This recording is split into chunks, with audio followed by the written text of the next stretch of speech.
rather say that for motivating city government to take the lead, first is that we must be able to provide the right tools, for them to engage. There is this common misconception that government don't have capacity, and I personally do not think that that's correct.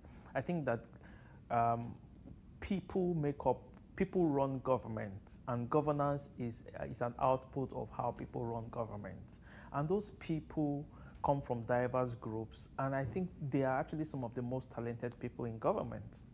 The problem is that they find themselves in an environment where they are not able to apply their skill, their experience, and their expertise to bear, and where there is a status quo mentality that forces them to conform to a certain way of doing things. So I think the first thing that we need to do, as coaches, is that you need to empower them with the right tools that they need. For example, if they need to change a certain policy or change a certain way of doing things, what tools do they need to change?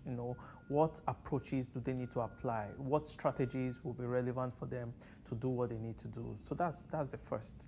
The second thing is that you need to be able to create visibility for government.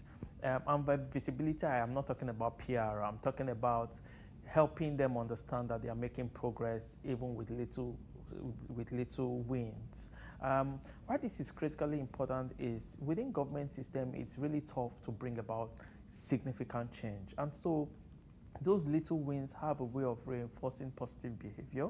And so if you continue to help them celebrate those little wins, then it makes them feel that they're actually moving in the right direction.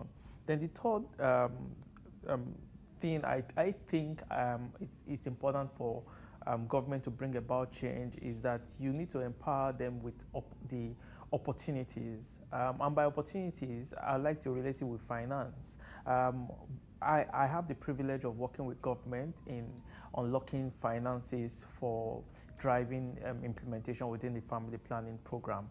And one of the things that is quite revealing is that there have been opportunities around government that they have never thought existed for funding family planning.